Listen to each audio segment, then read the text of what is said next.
ஆனால் அவன் குடும்ப வீட்டை பற்றி கவலைப்படாமல் இந்த நாட்டை மக்களையும் பற்றி கவலைப்பட்டு போராடின ஒருத்தன் தொழுதுட்டு வீட்டுக்கு உணவு வரும்போது அடித்து கொண்டு அந்த எவ்வளோ கோரமான வார்த்தை செத்துட்டாரான்னு சந்தேகம் இருந்தனால திருப்பி ஒரு தடவை ஏற்றி கொண்டேன்னா எவ்வளவு திமிரு யார் உனக்கு பின்னாடி எப்படி இருக்கு?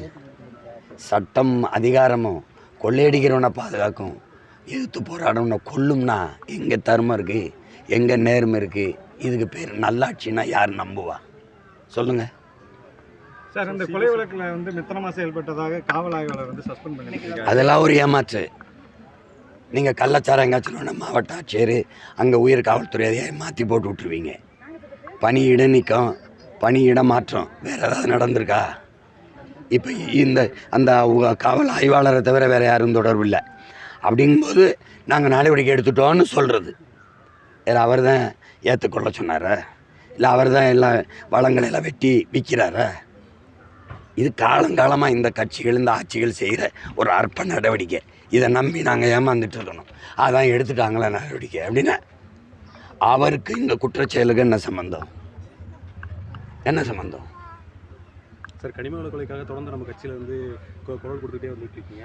இப்போ இந்த குரல் இல்லை, போராடுறோம், களத்தில் நின்று போராடுறோம். இப்போ டங்ஸ்டன் அந்த சுரங்க நிறுத்தி வைக்கப்பட்டது கூட மக்களோடு சேர்ந்து நாங்கள் போராடிய போராட்டங்கள் தான் அது காரணம்.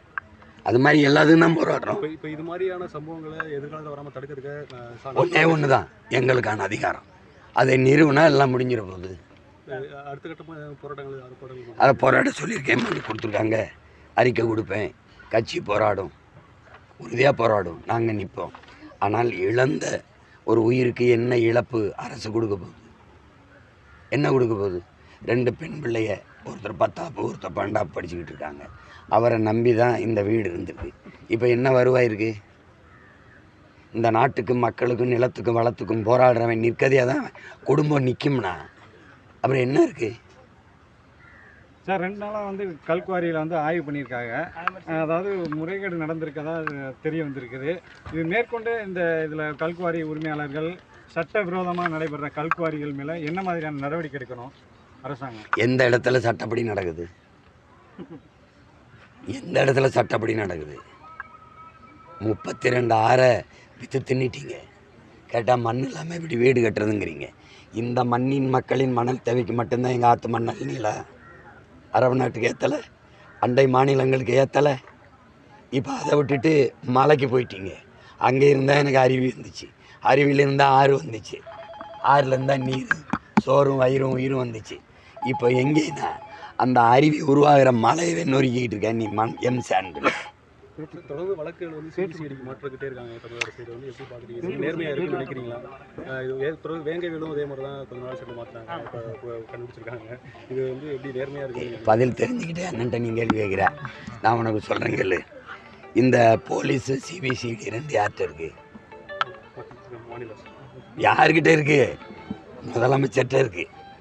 இப்போ அன்னை சாப்பிட வந்தீங்கன்னா தோசையா இட்லியான்னு கேட்குறேன்.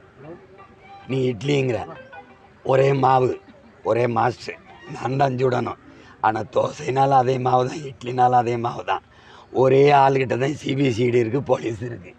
போலீஸ் சரியில்லை சிபிசிஐடின்னா, இந்த போலீஸ் சரியில்லை சிபிசிஐடிக்கு மாத்திரம்னா ஏன் மாற்றுறாங்கன்னு அர்த்தம். மாற்றுறாங்கன்னா ஏமாத்துறாங்கன்னு அர்த்தம். இதை விட்டுட்டு சிபிஐனா மொத்தமாக தூக்கி தூர போடுறாங்கன்னு அர்த்தம். எத்தனை காலத்துக்கு இது? தங்கச்சி ஸ்ரீமதி வழக்கிலிருந்து, தூத்துக்குடி துப்பாக்கி சூட்டிலேருந்து எல்லா காலத்துலேயும் இது தொடர்ச்சியாக நடந்துக்கிட்டு இருக்க ஒரு சடங்கு சார். இந்த மாதிரி நடக்கிறதுக்கு முற்றுப்புள்ளி என்ன? முற்றுப்புள்ளி ஒரே ஒரு இதுதான், நாங்கள் வென்ற அதிகாரத்துக்கு வர்றது தான். கொஞ்சம் பொறுத்துருங்க. செய்திகளை உடனுக்குடனும் துல்லியமாகவும் தெரிந்து கொள்ள சப்ஸ்கிரைப் பண்ணுங்க.